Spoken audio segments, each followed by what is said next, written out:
વ્યાસજીનો કે કોઈનો સત્સંગ સાંભળો છો ક્યારે? અત્યારે સત્સંગમાં બહુ જાણવું નથી સાંભળતો. સત્સંગમાં રેગ્યુલરલી ખાલી એક ચાલુ સવારે નાવા જાઓ ત્યારે હું ગોયંકાજીના જે પ્રવચન છે એ મૂકીને ખાલી 10-15 મિનિટ સાંભળું. એ સરસ છે. ગોયંકાજી એટલું 10-15 મિનિટ હોય છે રેગ્યુલર કે ફોલો. ભલે 10 એટલે તમે કોઈ હાયર પ્રકાર સાંભળતા રહ્યો ને તો હાયર પ્રકારના સંસ્કારો તમારામાં જાય ને તો હાયર પ્રકારનો વિચાર તમને જ્યારે ક્લિયર આવતી હોય ત્યારે ત્યાં કામ લાગે. એટલે થોડુંક હાયર પ્રકારનું સાંભળવું તમારા માટે સારી વસ્તુ છે. હાયર પ્રકારનું તમને છે ને બુસ્ટિંગ આપી દે વિચાર. એટલે એમ કનેક્શન તો પાછું 24 અવર ફીલ કરી જાય. એમ કન્ટિન્યુઅસલી અંદરથી એક પ્રકારનો જે ભાવ છે એ કન્ટિન્યુ છે. ઠીક છે કે તમે જો વ્યાસજી છે કે પર્ટિક્યુલરલી એક પ્રકારનું રાકેશભાઈ છે આ ભાઈ તો કન્ટિન્યુ એ છે કે આટલીસ્ટ એટલે જ આપણે કનેક્ટેડ છે સમજો. બટ ગ્રાઉન્ડ લેવલ પર કામ નથી ત્યાં ફેલ થઈ જાય. ના એટલે ગ્રાઉન્ડ લેવલ ઉપર જ કામ કરો. એટલે તમારે ગમે એનો યુઝ કરો. તમે માનો કે તમને ફિયર આવે તો વ્યાસજીનો યુઝ કરો, રાકેશભાઈનો યુઝ કરો. કરો તમે યુઝ. તમારી અંતઃકરણની સ્થિતિ બદલાઈ ગઈ છે કે નહીં એને યાદ કરવા દ્વારા.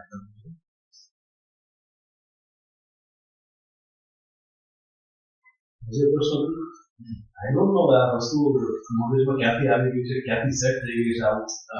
એક સમય મને એવું થઈ ગયું કે ગુરુ એની સામે સાથે આવશે એની માટે સામે જાય છે ત્યાં સુધી માં રાજ કરું. હવે હું છેલ્લા 1 વર્ષથી 3 વર્ષથી મહેનત કરું છું, ટ્રાય કરું છું. એમાં મને એમ લાગે કે આ થર્ડ કોર્સની જરૂર છે. પછી મને એમ લાગે કે જો ગુરુ મારી સાથે આગળ વધશે ને હવે થાય છે અહંકાર લીધે હું ગુરુ પાસે જઈ નથી શકતો.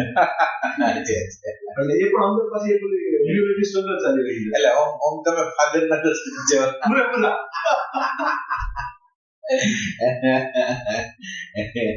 ખબર નહીં છે. એટલે એ કન્ડિશનિંગ ને તોડી દેવાય. માનો કે અત્યારે ભગવાન તમને ગાઈડન્સ આપે છે અને આને તમે ફોલો કરો. માનો કે વિચારથી જુદા નહીં પડો એના માટે તમે કેન્દ્ર બનાવવું પડે તો કેન્દ્ર બનાવો. એમાં શું થાય? આપણું મન આખો દિવસ વિચારમાં હોય છે, નિરંતર વિચારમાં. અને વિચાર છે એ કોઈ ને કોઈ પ્રકારના ભયો ગોતી કાઢે છે. એટલે આપણે એની હારે આ ડેન્જર વસ્તુની હારે ન ભરવું હોય તો તમારી આગળ કોઈ કેન્દ્ર હોય ને તમે જેવા નવરા પડો ને વિચાર નહીં કરો ને તો વિચારની હારે તમે જો કરશો તો વિચાર તમને ક્યાંય ઢેડી જાય. એના કરતા તમે કેન્દ્ર બનાવો કે અત્યારે આ વિચાર એટલે તમે અત્યારે આ કેન્દ્રમાં આવશો તો વિચાર વહી જશે, કેન્દ્રમાં આવશો વિચાર વહી જશે. કેન્દ્રમાં એમ કરતા કરતા તમારે જોવાની કેપેસિટી આવશે. તમે હો તો તમે જોઈ શકો ને. એટલે કેન્દ્ર છે એ તમારી હોવાની પ્રક્રિયા છે અને હશો તો તમે જોઈ શકશો. એટલે તો તમારા અને વિચાર વચ્ચે ડિવિઝન થશે.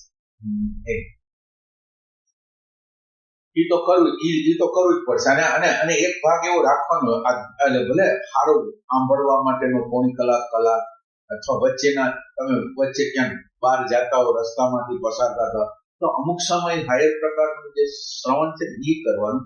પ્રેક્ટિકલ જો તમારે ત્યાં કેન્દ્ર બનાવાય તો કેન્દ્ર બનાવો. વારે વારે જ્યારે તમને યાદ આવે ત્યારે 5 સેકન્ડ 6 સેકન્ડ પાછું આવી જાય, પાછું 5 4 6 સેકન્ડ. વિચાર હારેનું નાતું તમે તોડી નહીં શકો. વિચાર તમને દોરીને ધક્કો મારીને લઈ જાય તો ભય સિવાય એની આગળ કાંઈ નહીં. એ સિક્યુરિટીના બેઝ ઉપર બનેલું છે. એને સિક્યુરિટી જ જોઈશે બ્રેઇન. હા, અને સિક્યુરિટી કઈ છે નહીં. સાચી વાત છે. ક્યાંય પૈસામાં નથી, નામમાં નથી, રિલેશનમાં નથી, ક્યાંય સિક્યુરિટી ક્યાંય. આજ સંબંધ છે કાલનું. તમે પૈસાદાર ને ગરીબ જોતા ખાતા છે જોવો છો કે કેટલા બધા કરોડપતિ હતા ને હાવ કરતા હાવ લાગતું. એટલે સિક્યુરિટી એમ ક્યાંય છે નહીં. આપણે વ્યવસ્થા કરી એક વાત છે પણ વ્યવસ્થા હંમેશા બરકરાર રહેશે એવું નથી, હંમેશા રહેશે એવું નથી. એટલે એના ઉપર સિક્યુરિટી આપણી વ્યવસ્થા કરી રાખી પણ એની એ સિક્યુરિટી છે એમ ન માની છે. એટલે સિક્યુરિટી ક્યાંય છે નહીં. આપણે જ્યાં ગોતીશું ત્યાં છે તો નહીં. પ્રાથમિક પગલે હું જોવા જઈએ તો ખૂબ સ્ટ્રગલ ચાલી રહી છે, ખૂબ મહેનત ચાલી રહી છે. ખૂબ મહેનત ચાલે અંદર ખૂબ મહેનત ચાલે. બરાબર. પણ કયા પ્રકારની મહેનત કરો તમે? એટલે કે કેવી રીતે ફરીથી પાછું આપણે ટ્રેક કરવું, ફરીથી પાછું એના માટે મહેનત કન્ટિન્યુ ચાલુ છે. બરાબર. કે વિપશ્યના કરો, આનાપાન કરો, લેક્ચર સાંભળો, આસન કરો, યોગ નિદ્રા કરો. પણ આમ તમે કનેક્શનમાં કોઈના કનેક્શનમાં રહેશો ને તો તમને સીધું ગાઈડન્સ. ઓલું તો જનરલ ગાઈડન્સ છે. તમે માનો કે સાંભળો છો ને એ જનરલ માસને છે, માસનું ગાઈડન્સ. મને મારી રીતે શું કરવું એ વ્યક્તિગત વસ્તુ છે.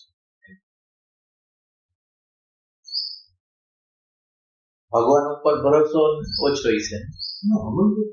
તો ભરોસો હોય તો બધી જગ્યાએ એને રાખાય ને.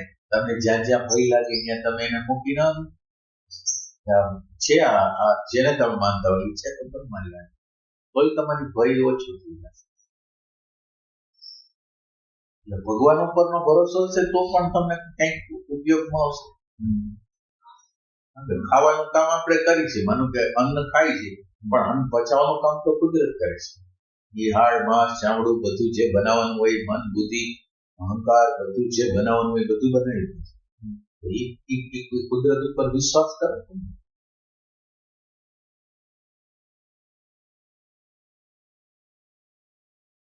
ભગવાન તમને સહાય કરે. પ્રાર્થના કરી તમારી તો કૃપા છે.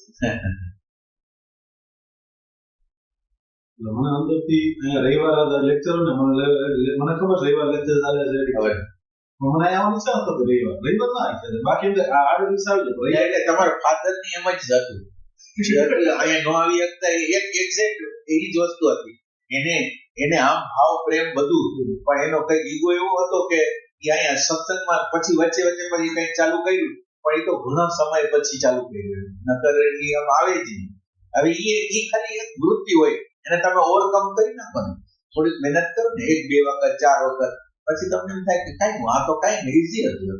પણ એક તમારી બેરિયર પેલી ચાલુ કરો ને ત્યારે બેરિયર તોડવું પડે. તમારી જે અંદરનું મન ના પાડે છે ને એને ઓવરકમ કરવું પડે. એટલે એ સત્સંગમાં ના, એટલે સત્સંગના વાતાવરણમાં તમને કઈક સહાય થઈ શકે એવું છે. પણ તમે એક્ઝેક્ટ ફાધરના રસ્તે વળશો તો એ નહીં ને. પરિણામ તો તમે ફાધરનું જોવો છો કે બિચારા પિયરમાં છે અને તમે અત્યારે પિયરમાં છો, તો એ પિયર તો ચાલુ રહેશે ને. તો એવું નથી કરવું. આપણે આ પરંપરાને તોડવી છે. પણ મહેનતની અંદર ક્યાં મહેનત કરવાની હોય કે તમને સત્સંગમાં ના પડે આ મહેનત સાચી. હા, બાપુજીને પગે ન લાગે. બેટી મારા સસરાને, મારા સસરા મોતી ન હશે. એકવાર તો પગે લાગે. આમ લાકડી ધ્યાન રાખે બધું. તો પછી શું કરવું? જરૂર નથી. એવું રીતે ભાવ છે. આપણો ભાવ છે એની ખબર આપણા એક્શન થી આવે. તમે માનો કે હવે તમે આમ કઈ વ્યક્ત ન કરો તો આમે વાળાને કઈ રીતે ખબર પડે તમારી અંદર ભાવ છે. આપણે એમ કહી છીએ ભાવ છે, પણ ભાવ જયારે હોય છે ત્યારે અભિવ્યક્ત થયા વગર રહેતો નથી રિયલ સેન્સમાં. એટલે આ આપણા બેરિયર છે. આ માનેલું છે કે આમ કરવાની જરૂર નથી, પણ એમ કરવાની જરૂર નથી તમારું કન્ડિશનિંગ છે. અને એ કન્ડિશનિંગ ને તમે તોડો એટલે તમારી યાત્રા ચાલુ થઈ. મને પગે લાગવાની મજા નથી આવતી તો હું પગે લાગુ ચાઈ કરી અને મારું આ બેરિયર ને તોડી નાખું ના. એટલે ખુશ થાય. એટલે ના, તમે ખાલી ઘરની બહાર જતા હો ને તમે મમ્મી પપ્પાને પગે લાગો તો એના અંદરથી આશીર્વાદ નીકળી જાય. એટલે એની મેળે જ છે. અને આપણને નમવાની ટેવ પડે તો આપણું કોમળતા આવે, આપણે રુજુતા આવે, આપણી અંદર આવે. એવી ઓલું આપણું જ્ઞાન જળ જેવું. કોઈ એક્શનમાં ક્યાંય નરમાશ નથી. હવે નરમાશ નથી તો ભાવ જ ક્યાં છે? તમારી પાસે એવો કે જો મને નહીં બોલી મને ખબર છે કે તમને ખબર છે ભાવ છે. હવે તો રામકૃષ્ણ આશ્રમ સભા પ્રસંગ કરવા જાવ હું દરરોજ નથી કરતો. પહેલા કરતો નાનો હતો, હવે નથી કરતો. હું ખાલી દર્શન કરી નીકળી ગયો. પણ એટલે તમને એમ લાગે ને કે આ હું નથી કરી શકતો એ કરવા કમ્ફર્ટ ઝોન બહાર કમ્ફર્ટ ના. એટલે તમે એકમાં કરશો ને, તમે ખાલી એક જગ્યાએ માનો કે રામકૃષ્ણ આશ્રમે જાઓ છો, દંડવત પ્રણામ કરવા છે, કરવા શરૂ કરો છો, તમારી અંદર દિલ આવશે. હું જો એકમાં કરી શકો તો બધામાં કરી શકીશ. નાના સ્કેલથી શરૂ કરો. તમારું કન્ડિશન આ સાધના જ છે. જે કન્ડિશનિંગ થઈ ગઈ છે તોડવું. અને 1 વખત 2 વખત ને 4 વખત કરશો ને એટલે તમને એમ લાગશે કે આ તો હું માનતો તો અઘરું હતું. અઘરું તો છે. 1 વખત 2 વખત 3 વખત કરશો ને એટલે તમને એમ થશે કે આ તો હું નથી કરી શકતો. અને 1 વખત 2 વખત ને 4 વખત કરશો ને એટલે તમને એમ લાગશે કે આ તો હું માનતો તો અઘરું હતું. અઘરું તો છે. બરાબર વ્યવસ્થિત કામ પકડા ના ના, પરમાત્મા તમારું ખૂબ કલ્યાણ કરે, પણ તમારે તમારો રસ્તો તમારે કરવાનો છે, તમારે પોતાને. આ તમને તો એવું લાગે કે તમને અત્યારે જ પ્રોબ્લેમ છે, આ પ્રોબ્લેમ તમારા લાખો જન્મમાં આવી છે, આના પછીના જીવનમાં, એના પછીના જીવનમાં, અત્યારે એવું છે. એટલે તમે એમ કે વેઇટ કરશો કે ગમે ત્યારે કરી નાખશું કે થઈ જશે, એવું કઈ નહીં. આ વસ્તુ જન્મ સાથે છે. આ ભય, આ સિક્યુરિટી, આપણે કામ તો કરવાનું છે ને આ કામ કરવા માટે તો આવ્યા છે. ખાલી તમે નાના આગ્રહો છે ને એને તમે દૂર કરો. નાના તમને દેખાય ને કે આ આગ્રહ કઈ નકામ છે, કઈ શું કરવા જાઓ, તમારી અંદર દિલ આવશે તોડવા માટે. તોડવું તો પડશે, તમારે જે કન્ડિશનિંગ હોય બધું તોડવું પડે. રામકૃષ્ણ પરમહંસ થી શરૂ કરો,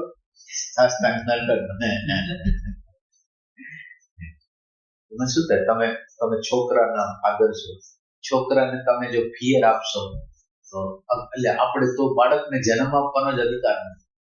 બાળકને જો જન્મ આપવો હોય તો એને નિર્ભયતા હોય, સમજ હોય, અન્ડરસ્ટેન્ડિંગ હોય, પ્રેમ હોય, બધું આપણે આપી શકીએ એમ હોય બાળકને તો જ ઉત્પન્ન કરાય.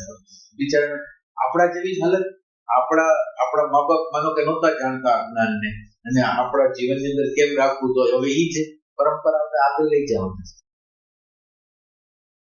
બહુ મોટી વસ્તુ થાય છે. લગ્ન છે એ બહુ સિમ્પલ ઘટના નથી. લગ્ન માટે તો ખરેખર આ સર્ટિફિકેટો બીજાના હોય છે ને, એમ આના માટે મેચ્યોરિટી જોઈએ. લગ્ન નો અર્થ એમ નહીં ફિઝિકલ રિલેશન નહીં, ઇમોશનલ રિલેશન. એટલે ફિઝિકલ તો ખલાસ થઈ જાય થોડા સમયમાં, પણ એના પછી જે ઇમોશનલ વોલ્ટેજ, હવે પ્રકૃતિ સામે આવી જશે. મારો એક નેચર અલગ, તમારો એક નેચર અલગ, એનું કોન્ફ્લિક્ટ છે. એટલે લગ્ન છે એ આ જગ્યાએ એકતા કરવાની જગ્યા છે. ઇમોશનલ લેવલે, મેન્ટલ લેવલે એકતા કરવાની જગ્યા. અને એવું કોઈ એજ્યુકેશન આપણને આપતું નથી કે આ કરવાનું છે. લગ્ન એટલે આપણને એમ થાય પૈસા થોડા કમાતો થઈ ગયા એટલે લગ્ન થઈ ગયા. એ લગ્ન ફેલ જ છે. ફેર પડ્યો મેરેજ પછી. મેરેજ પછી મારું ઇમોશનલ એક પાર્ટ હતો ને એ વધારે ડેવલપ થયું, જે પહેલા નતો. બરાબર. આ તમને યાદ હોય કે આપણે પેલા પપ્પા એ ડિસ્કસ કર્યું, ઠીક છે તો માફ કર્યું કે નહીં. This is we are not, હજી મેં નથી કર્યું. બરાબર. હજી અમે બેન એટલો જ પાવરફુલ છે. પણ એમાં એટલે આપણે તમારે તોડવાનો છે ને, એને તો નઈડો આખી જિંદગી, અને તમે જોવો છો કે એને નઈડો તો તમને નહીં નડે. તમે વિચાર કરો, આ સિમ્પલ છે. ઢીલા પડવા તૈયાર કન્ડિશન એવી, બટ સ્ટીલ બીજી સાઈડ જોવા જઈએ ટૂંકમાં તો ના. પણ એટલે તમે હક કરશો એના દ્વારા, તમને નહીં ખબર હોય, પણ બાપ હોય ને એને દીકરો ખાવ થોડું સારી રીતે બોલે ને, એને અંદર શું થાય તમે કલ્પના ન કરો એવું થાય અંદર. બીજા લોકો કઈ પણ વ્યવહાર કરે એની નોંધ ન હોય, પણ છોકરો વ્યવહાર કરે એટલે એને એટલું બધું અંદર કઈક એવું લાગે કે આમ સ્વર્ગનું રાજ્ય કેમ હોય ને અંદર એવું લાગે.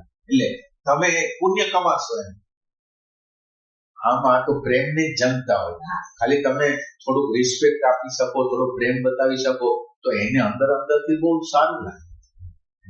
એટલે એને ઇનસિક્યોરિટી હોય કે આપણી ખરાબ વ્યવહાર તો નહીં કરે ને, એની અંદરની ઇનસિક્યોરિટી ફિયરફુલ હોય.